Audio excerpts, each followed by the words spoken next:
Hey, it's Sam, and I'm here with first place in Applique winner, Lucy Engel's quilt. And Lucy's not here, she's in Scotland. But I really wanted to show you this quilt because all the photographs I've ever seen of it, I made the presumption that these circles were sort of as big as tennis balls. And to come up against the quilt, and you can see me for scale in here, they're so beautifully small. And I really don't know what Lucy's process was. I'm going to not presume to tell you um, definitively what it is, but I can see that there is an underlayer here where we've got some half patches or quartered patches or four patches, and then we've got all of these circles over the top. And one of the things that I adore about the quilt is how this teardrop shape has been created with the corner and the circle all over it. It's absolutely one of my favorite applique quilts ever. So, yay, Lucy, congratulations. Applique category, second place win. Oasis by Cassandra Beaver of Ohio, United States. Photographs of a desert plant life at a Photographs of a desert plant life at a Nevada botanical garden combined with the red rock formations of southern Utah inspired this needle turn applique quilt. Using AutoCAD, I translated these images into a template line drawing. As I turned the edges of each fabric section under during the stitching process, the gradient background was revealed, creating a stained glass-like effect. The gridded quilting is reminiscent of observing the outdoor world through a window screen. Applique category, third place, All That Follows by Sarah Brown, Ann Arbor, Michigan, United States. This quilt uses large-scale applique to present the image. I use the method of turned needle applique that borrows techniques I learned from English paper piecing. The pieces were hand-stitched with 50-weight thread, and the quilt was hand-quilted with 12-weight thread. The quilt represents a pivotal moment, in my case, a loss, and all that follows. One moment can be the catalyst for changes, ripples, and events that spread throughout our lifetimes.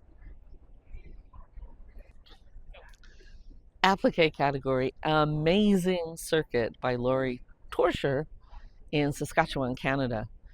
I've been fascinated by Truchet's tiles since I stumbled across, well, it looks like an article I read on the internet by, whoa, lots of words here, E. Borlemgi, called Curse of the Truchet's Tile.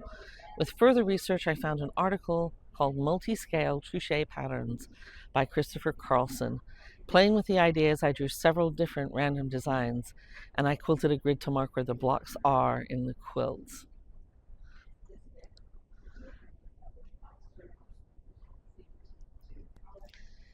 Applique category, Bada What?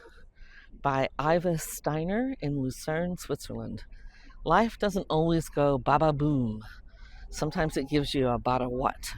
And in between, there are also one or several black X's that simply mean no, not now.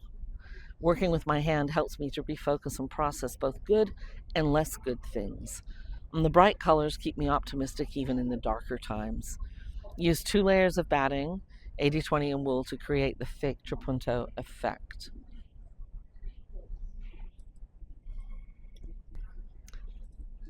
Applique category, Glyphs by Karen Burns in Iowa, United States.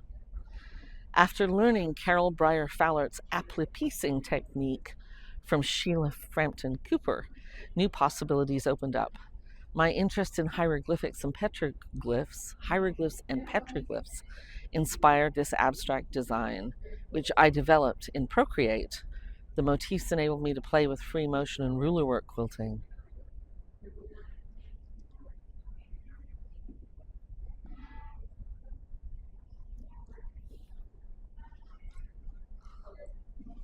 Category, Propagate by Emily Watson, California, United States. In reality, I'm not sure all the species of plants depicted here can actually be propagated with just a leaf clipping in water, But this propagation vessel is blessed by quilt magic, which can make any specimen sprout new roots by simply whispering, "Clone yourself, little friend." Emily needs to replace a few fallen comrades, and her plant budget is exhausted.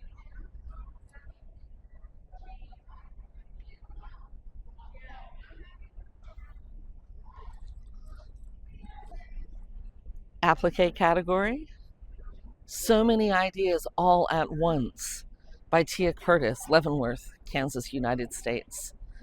This is the second quilt in a series of exploring how I translate my ideas into quilts.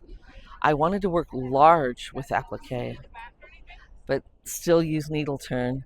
For this piece, I pieced a background, used my long arm to base the applique on the top, and then did my needle turn at my leisure without having to worry about pins.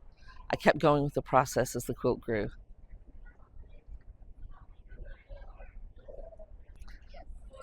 Applique category: It's Going to Be Okay by Emily Watts, California, United States. A quilt born from both struggle and hope. Stitched during the challenging time caring for my mom as her health declined, this piece captures the duality of our experiences. Fluffy, happy memories nestled against the sharp edges of difficult moments. To anyone facing their own storm clouds right now, I understand. I feel it too.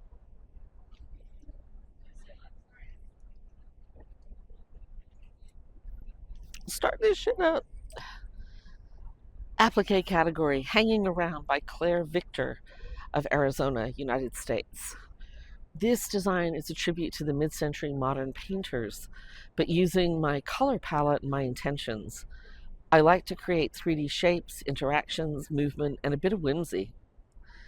Chaos may rule the world right now, but this quilt takes me to a happy place. My modern quilting motifs add texture. This quilt is hand appliqued, double batted, and free motion quilted on a domestic Bernina.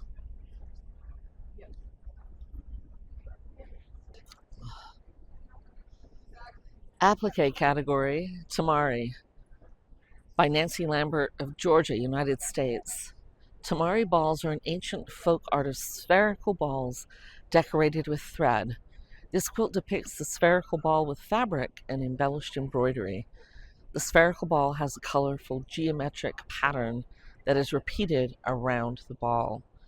And in case you can't see it, that's all satin stitch. That's a lot of satin stitch to not have going wobbly on you.